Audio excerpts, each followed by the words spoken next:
Welcome back, everyone. Just going to quickly introduce myself, and then we've got a lot of great experience up on the stage here today.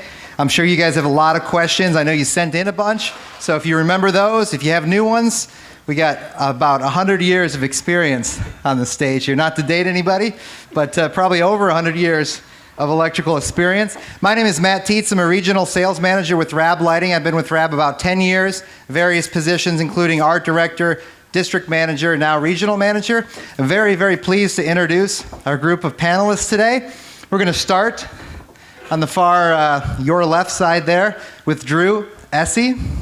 He is president of City Electric Company, and he was talking to me earlier. He started in the business when he was 16 years old. So already has 20 years in the experience in the industry, and was one of our past 30 under 35 winners as well.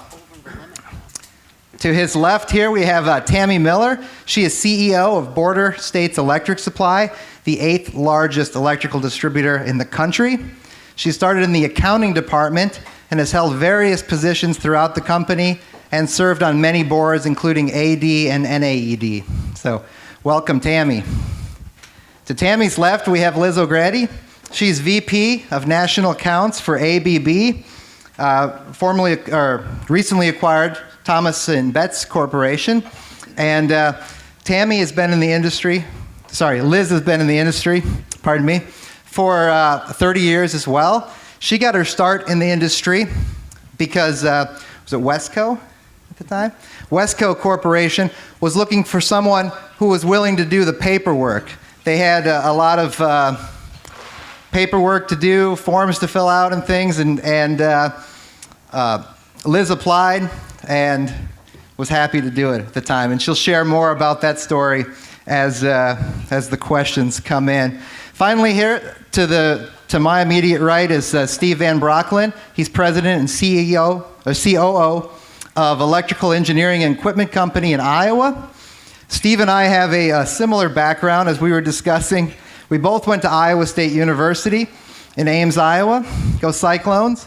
And as it turns out, we were both resident assistants in the same dorm, on the same floor, so we actually shared a dorm room. Not at the same time, but I was there about probably 20 years later. So glad to have you guys here. We're going to open it up with questions from the audience. We've got 2 microphone runners. I'm going to be running. She's going to be running. We also have, do we have the bios passed out? Brian or Rhonda? Did we pass out some bios on the...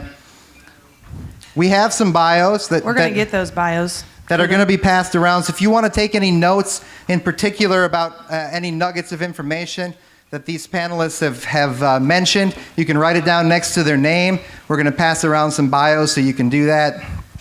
And I think we'll get started here. I have one question I want to kick things off with for whoever wants to be brave and jump in first. Josh talked this morning about, falling and getting back up. Can one of you guys share an experience where you fell, and did you fall forward, and how did you get back up? All right, I'm going to be the brave one. So, I think about when I first started in my career, I started at Wesco. I was an inside salesperson for a period of time, and then I went into outside sales. And I'd worked long and hard on developing some business at a zinc plant, and they were going to replace a whole lot of switchgear. And it turned out that I spent probably 8 months with engineers from, at that time, Westinghouse, and looked like it was going to be a really large order. And as it turned out, the plant did procure the equipment, but they procured it through a contractor. So I lost the order. Our company got the business. And it was a really good learning experience for me. First of all, I was really ticked off because I didn't get the order. But what I learned is that at that time, it was really time for me to make a move. And I went in and I had a conversation with my manager and said, I'm going to look for another opportunity, and I just want to give you a heads up about that. And let's work together if you can just support me while I do this. And it took me about 8 months, and I moved on and found a job that I ended up working for a company for 18 years.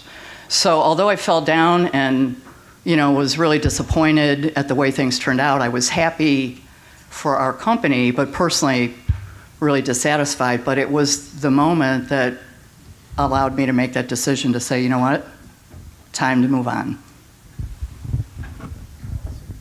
Yeah, I could think, I got my start, as he alluded to, started with Granger before coming to City Electric. And when I made the change, it was about 10 years ago. And I remember I got about a year in. It was a big change for me, a little bit nervous going to a smaller company, wasn't sure. Got 1 year in, had a review with the owner of City Electric. And she told me that I wasn't earning my salary and thinking about getting rid of me.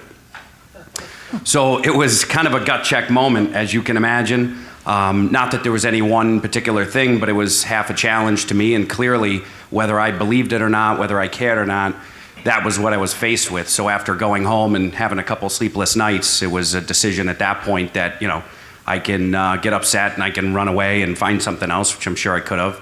But I decided to try to make a statement. What could I do? So I created to save you all the details, but I created something that we implemented in the company, and it was kind of a game changer for my career and helped starting to propel. And it was based out of something that went horribly wrong and turned it into something that helped propel me to get to where I am today. So, thank you, guys. We're going to open it up. Anybody in the audience have any immediate questions? We have one back here. Remember to say who you are and who you're with, and then the question. Hi, I'm Sarah Andrew with Border States. So question is for any or all of you. As a leader in your organization, what was the most difficult decision you've ever had to make? Well, I'll start with that one. And you could have asked me this at work too anytime. I think the hardest decision for any leader is to do staff reductions. And we had to do that during the Great Recession.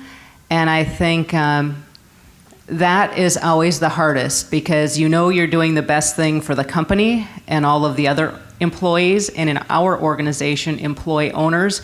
But when you think about the families that are impacted by the change, I think that has been the hardest decision that I've had to make in my career. Others? Anyone else want to take a stab at that, Steve? Sure. I think, and I was thinking about it from discussions from last night, moving to a new location was some of the toughest things, because you think about family issues, and you may or may not have kids or a new marriage and moving away from family. And so those were some of the tougher decisions. We moved up to Minneapolis right out of school. We were both small town people, my wife and I, and then moved back to Iowa, and then moved back to our hometown area, and then back to Des Moines. So some of those, it's taken advantage of opportunities, which I thought was a great point that was made last night, and taking a little bit of risk, and then but still trying to figure out ways to stay connected with family, or whatever those concerns are that want to keep you back at the place you came from. So it's the risk-taking side. I agree with Tammy. I think the hardest is when it comes to people, and what you're affecting with their lives, and you can imagine what that would be. That kind of the next tier that I think is important is when you have an opportunity to take a risk that has a high likelihood of failure, but there's also a high likelihood of success, and what that could mean for whether it's your own career or the business unit you're in. I would just stress, and I think you heard it this morning, you've heard kind of that theme of continue to take risks. It's okay to fail, especially if it's in the best interest of the company and what you're trying to do, but don't be afraid. There's a lot of decisions that I'm sure you have and will be faced with that there is a likelihood you're taking a stab at something. Not everything's easy, otherwise, there'd be nothing that fails in this business. So just continue to take those risks, take the shots, and more times than not, I think you'll find yourself on the right side. This is Paul Lark with Wire Express. Obviously, I have aspirations to one day be the president of a company like City Electric, or, Tammy, in a role like yours, but I'm not naive enough to think that I'm prepared for something like that today. So taking risks, you kind of just answered part of my question, but what other things would you give advice to, people our age to prepare ourselves to be able to do a role that you guys are in? You want to go first? Well, you may think it is almost an impossible journey for an accountant to become the CEO in this industry. And I know folks have had a lot of questions on the input in advance about product. And I mean, I have very little product knowledge. But I think if you take advantage of every opportunity you can, do always more than what you're expected to do, and surround yourself with good people, you can do it if you have good leadership skills. I worked in the corporate office. I started my career at Border States in '91. We were less than a $100 million sales organization. So even though I was in accounting, I got exposed to a lot of different areas, took advantage of that. But I also raised my hand whenever I could to do different things. I also went back to graduate school, and I got my MBA, and every project I worked on, I found a way to tie that back into Border States and be of value. And then I also think, and we often overlook, is to get involved in your community. You may have a strong focus on sales or marketing or accounting, but are not well-rounded. Serving on a volunteer board, you can get a lot of exposure and experience and networking that will help your career. So just a few ideas there. You touched on some great points, and I was thinking too, one of the things that we talk to all of our members about is taking personal ownership in the position that you're in, or the job function that you're in, where you're at in life. Own your attitude, your actions, and your results. And as Tammy was saying, you know, try to go beyond what the expectation is.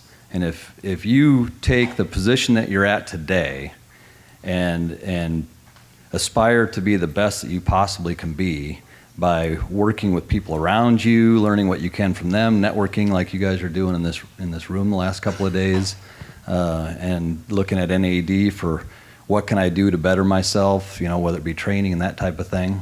So becoming the personal best at where you're at, you'll get recognized. That's the one thing that I think's neat about this industry. We're kind of, not that many people know about us, you know, so we're not fighting with the rest of the general public. But I think of, you know, we do kind of get caught up sometimes in looking at, okay, that's the job I want. And you get so focused on that instead of focused on where you're at today and how can I be the best. I happened to be 20 years ago, because it was 1996, I made my first YET meeting, which is LEAD now, and loved it. Loved the concept. We were about half this size, maybe less. Loved the concept of the networking, met a lot of people that I stole ideas from, drew information out of, people that you could call and ask, hey, how did you do that? How did you get the 30 under 35, or you know, whatever that was. So use those opportunities as well. I would also say, though, think about why you want to be a leader. Some people want to be a leader because they want the title, they want the authority, and they want the compensation. But you really have to be passionate about people, motivating people, and people development. So make sure you want to be a leader for the right reason. And when you're aspiring to be a supervisor or a manager or a COO or a CEO, make sure you want it for the right reason. I mean, I think everybody has really shared some great points. The other thing that I think has been, you know, really beneficial for me is to not be afraid to step out of your comfort zone. Some of the most important decisions that I've made and some of the most wonderful opportunities that I had were after I stepped out of a comfort zone. So I would just encourage you to not be afraid to try something different as you're moving up within your organization and get yourself out of that comfort zone, because I think that's really where you will gain and learn exponentially.